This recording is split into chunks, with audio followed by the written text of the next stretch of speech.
بندہ 70,000 مرتبہ کلمہ پڑھ لیتا ہے لا الہ الا اللہ محمد رسول اللہ، اور اس کو اپنے پاس محفوظ کر لیتا ہے، یا پھر اس کلمے کو جو فوت ہو چکا اس کو بخش دیتا ہے، اللہ تبارک و تعالیٰ اس کی بخشش فرما دیتے ہیں۔ میں اس حدیث کے بارے میں آخر بتاؤں گا، ایک واقعہ سنانا چاہتا ہوں۔ شیخ محی الدین ابن عربی رحمہ اللہ، یہ بہت بڑے اللہ والے گزرے ہیں، وہ کہتے ہیں مجھ تک کی حدیث پہنچی، میں نے بہت سارے نسخے لا الہ الا اللہ محمد رسول اللہ 70,000 دفعہ پڑھ کر اپنے پاس محفوظ کر لیے، تاکہ میں آخر پہ میری منزل آسان ہو جائے۔ تو یہ فرماتے ہیں کہ میں نے ایک دفعہ ایک دعوت میں گیا، خود دعوت انہوں نے کی، اور فرماتے ہیں کہ وہاں پر ایک نوجوان تھا جس کے بارے میں مشہور یہ تھا یہ صاحب کشف ہے، یعنی کہ اللہ تعالیٰ اس کو بتا دیتے ہیں کہ فلاں کے ساتھ کیا معاملہ ہونے والا ہے، فلاں کے ساتھ کیا معاملہ ہونے والا ہے۔ صاحب کشف تھے، تو ان کے بارے میں ان کو مردے کے حالات کو ان کو معلوم چل جایا کرتا تھا اللہ کے حکم سے، اللہ کے فضل سے۔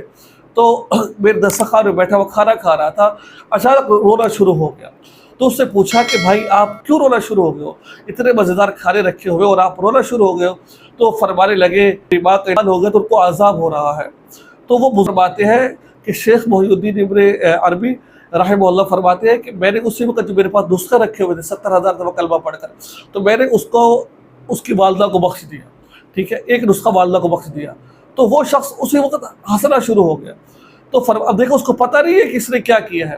اب اس سے پوچھا اب کیا ہوا؟ اس نے کہا پہلے جو میری والدہ عذاب میں تھی اب وہ خوش ہے، جنت میں چلی گئی ہے۔ تو وہ شیخ فرماتے ہیں کہ مجھے معلوم ہو گیا، مجھے اس بات کے پتہ چل گیا کہ بھائی یہ حدیث صحیح ہے کہ ایک بندہ پہلے یعنی کہ جہنم میں تھا، اس نسخے کو 70,000 مرتبہ کلمہ پڑھ کر میں نے بخشا تو فوراً اللہ تعالیٰ نے اس کی بخشش فرما دی اور وہ جنت میں چلا گیا۔ تو اس میں یعنی کہ انہوں نے اس کی تائید کی۔ تو جو بندہ 70,000 مرتبہ کلمہ پڑھ کر رکھ لیتا ہے اور بخش دیتا ہے تو اللہ سے امید کی جا سکتی ہے اللہ تبارک و تعالیٰ اس کی اور اس کے جس پر پڑھ کر بخش رہا اس کی بخشش فرما دے گا۔ اور مرنے سے پہلے اپنے لیے بھی پڑھ کر رکھ لینا چاہیے۔ ہمارے بہت سارے بزرگوں نے بزرگ دین کا معمول رہا ہے کہ وہ پڑھ کر بخشتے ہیں، اپنے پاس محفوظ رکھ لیتے ہیں تاکہ آخرت کی منزلیں آسان ہو جائے۔ لیکن یاد رکھیے یہ حدیث کسی کتاب کے اندر ڈھونڈنے سے نہیں ملی ہے، بہرحال یہ روایات میں موجود ہے لیکن صحیح حدیث کہیں نہیں ملی ہے۔ اگر کوئی بندہ کلمہ پڑھ لیتا ہے تو وہ باعث اجر ہے، باعث ثواب ہے، لیکن حدیث کی طرف اس کو نسبت کرنا یہ ٹھیک نہیں ہے۔